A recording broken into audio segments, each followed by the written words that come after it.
तर इथं तेच होतं. ती व्यक्ती सारखी त्या आजाराबद्दल बोलत राहते, पण त्या आजाराचं संशोधन करत राहते, तिचे संभाव्य लक्षणं ती माहिती गोळा करत राहते आणि त्याचे भयानक असे काय काय परिणाम होतील याने ती घाबरून जाते. थोडक्यात ती व्यक्ती तिचं संपूर्ण चित्त त्या आरोग्यावर एकाग्र करते. आणि आकर्षणाचा सिद्धांत असा सांगतो की एखाद्या प्रश्नावर लक्ष केंद्रित केल्याने तो प्रश्न सुटत नाही, तर उलट आणखी कठीण बनतो. त्याऐवजी नेमकं त्याच्या उलट कृती आपल्याला करायला हवी.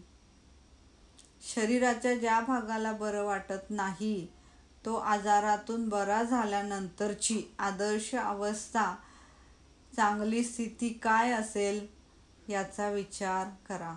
भावना आणि त्याच्यावरती लक्ष केंद्रित करा. कृतज्ञता आपला विचार आणि भावनांचा एकत्रितपणे शक्तिशाली वापर करून आपल्या मनातील आणि शरीराच्या त्या भागाची आदर्श स्थिती झडप घालून खेचून आणते. म्हणजे बरं होणं. मग इथं काय म्हणतो, एखादा माणूस खूप आजारी असतो त्याच्यातून तो बरा होतो, तर मग आपण काय म्हणतो, त्याची इच्छाशक्ती काम केली, त्याची विल पॉवर काम केली. विल पॉवर म्हणजे काय? विल पॉवर म्हणजे हेच की तो मनातून हा विचार करतो की मी बरा झालेलाच आहे, मी बरा होणारच आहे, मी बराच आहे, मी बराच आहे, हेच बोलतो ना तो, म्हणून तो बरा होतो ना. का तो असं सांगत राहतो स्वतःला की नाही मी बराच होणार नाही, मी हेच नाही, मी तेच नाही, मला जमतच नाही, मी करू शकत नाही, असं म्हणतो का? तर ह्याला आपण विल पॉवर म्हणतो का? नाही. विल पॉवर कशाला म्हणतो आपण? पॉझिटिव्हिटीला विल पॉवर म्हणतो. त्याची विल पॉवर स्ट्रॉंग होती, त्यांनी चांगला विचार केला. इतक्या निगेटिव्ह परिस्थितीमध्ये सुद्धा त्याला उठून चालता येत नव्हतं, तरी सुद्धा त्यांनी हा विचार केला की मी 2-3 महिन्यांनी पूर्णपणे व्यवस्थित चालू शकत आहे. ती त्याची विल पॉवर, आणि ती विल पॉवर काम करते.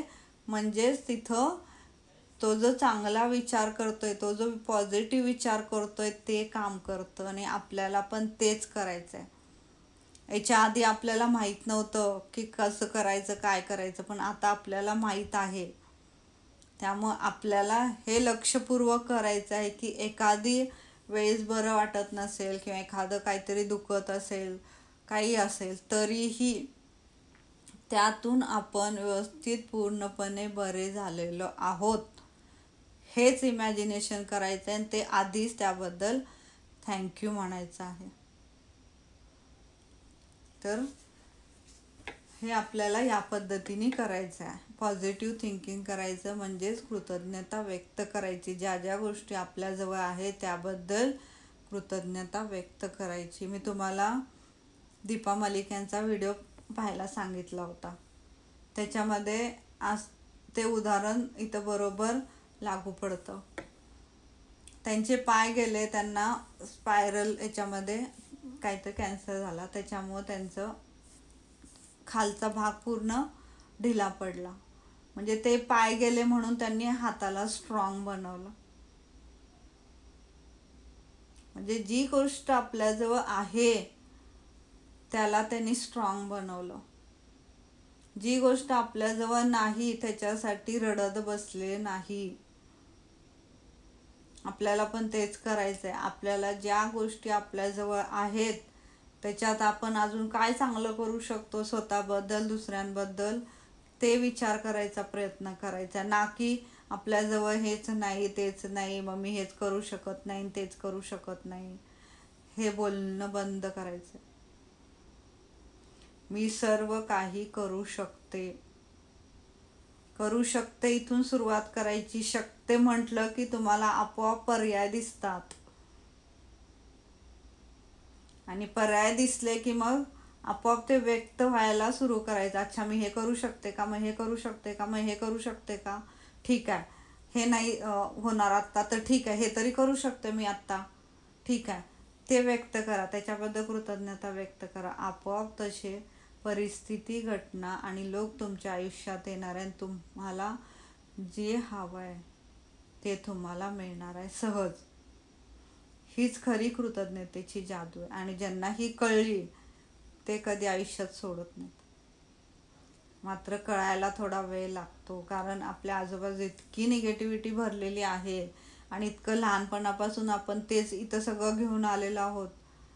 ते जायला वेळ लागतो थोडा, पण प्रयत्न करायचा आहे. सांगायचं आहे स्वतःला की मला बदलायचं आहे, मला कृतज्ञता व्यक्त करायची आहे, मला मॅजिक करायचं आहे, माझ्या आयुष्यामध्ये मला मॅजिक झालेलं पाहायचं आहे.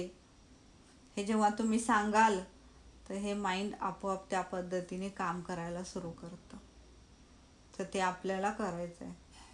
आता इथं तुमच्या आयुष्यामध्ये जी तुम्हाला भविष्यामध्ये आपल्या आरोग्यामध्ये एक कोणती तरी गोष्ट घ्यायची आहे, तर त्याची आदर्श स्थिती आपल्याला आधीच पाहायची आहे आणि त्याबद्दल थँक्यू म्हणायचं आहे. 1 मिनिट घ्या आणि तुमच्या शरीरातील ज्या भागाची आदर्श स्थिती तुम्हाला हवी आहे ती डोळ्यासमोर आणा आणि तुमच्या मनात जसं तुम्ही तुमचं शरीर तुम्हाला हवं आहे तसं बघता, तसंच ते आधीच मिळालेलं असं समजून कृतज्ञता व्यक्त करा. तर फॉर एक्झाम्पल आता मी म्हटलं मगाशी ठीक आहे मला आता गुडघे दुखत आहे, पाय दुखत आहे, तर तुम्ही ॲज अ इमॅजिनेशन हे करायचं आहे की नंतर मी 50 असेन, 55मध्ये असेन, 60मध्ये असेन, मी माझ्या नातवंडांबरोबर क्लाइम्बिंगला गेलेली आहे, डोंगर चढत आहे, पायऱ्या चढत आहे, त्याबद्दल थँक्यू थँक्यू थँक्यू. हे इमॅजिनेशन करायचं आपल्याला. मी ती गोष्ट करत आहे हे तेव्हा तुम्ही इमॅजिनेशन कराल ना, तुम्हाला मॅजिक दिसणार आहे, मॅजिक. आणि तो ही रियालिटी आहे.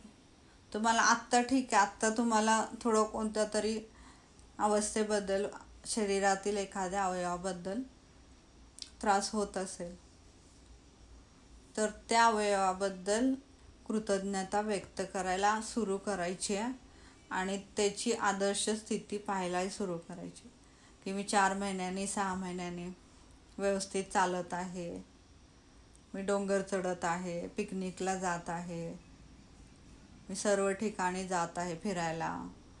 या पद्धतीने स्वतःला सांगायचं, पण कृतज्ञता व्यक्त करायची, इमॅजिनेशन करायचं आणि थँक्यू म्हणायचं. इथं तुमची कल्पनाशक्ती म्हणजेच इमॅजिनेशन पॉवर खूप इम्पॉर्टंट आहे. काय इमॅजिनेशन पॉवर इम्पॉर्टंट आहे?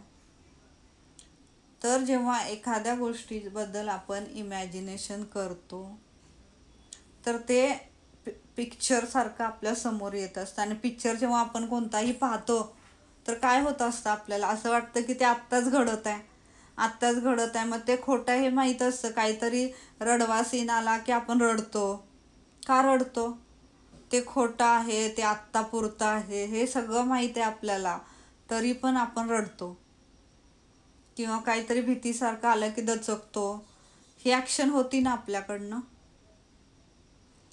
म्हणजेच हे जेव्हा तुम्ही इमॅजिनेशन कराल तर तुमच्याकडनं ती ॲक्शन येणार आहे. ती ॲक्शन काय येणार आहे, तर तुम्ही इथून ते फील करणार आहात आणि इथून जेव्हा फील होतं तेव्हा ते ॲक्शनमध्ये येतं आणि ते तुमच्या डोळ्यासमोर येतं. म्हणून इमॅजिनेशन पॉवर ही या पद्धतीने काम करते. म्हणून इथं आपल्याला लॉ ऑफ अट्रॅक्शनमध्ये इम्पॉर्टंट जी आहे 3rd स्टेप, त्याच्यातली 3री पायरी इमॅजिनेशन, ती खूप इम्पॉर्टंट आहे. जेव्हा तुम्ही इमॅजिनेशन करायला सुरू कराल तर तुम्हालाही कळणार नाही की गोष्टी इतक्या लवकर लवकर लवकर कशा काय होतात, आणि त्या होतात. जेव्हा मी पहिल्यांदा RPTS जॉईन केलं तेव्हा मला 2 शब्द बोलता येत नव्हते. जेव्हा मी नंतर हे सेशन घ्यायला सुरू केलं तर ॲज अ इमॅजिनेशन मी हे केलं की मी RPTS मंचावरती ॲज अ कोच काम करत आहे. आणि ते जेव्हापासून मी इमॅजिन केल्यानंतर 3च महिन्यामध्ये ती गोष्ट घडली. 3च महिन्यामध्ये. जे ते इमॅजिनेशनच इतकं स्ट्रॉंग झालं. का स्ट्रॉंग झालं? कारण की मी ते करत होते. माझं ते रोज, आत्ता जसं मी इथं समोर तुमच्या करते. तसंच मी हे इमॅजिनेशन करत होते की माझ्यासमोर RPTSचे विद्यार्थी आहेत. झालं ना, रियालिटीमध्येच ते होत होतं माझ्याकडनं. त्यामुळे ती गोष्ट लवकर घडली.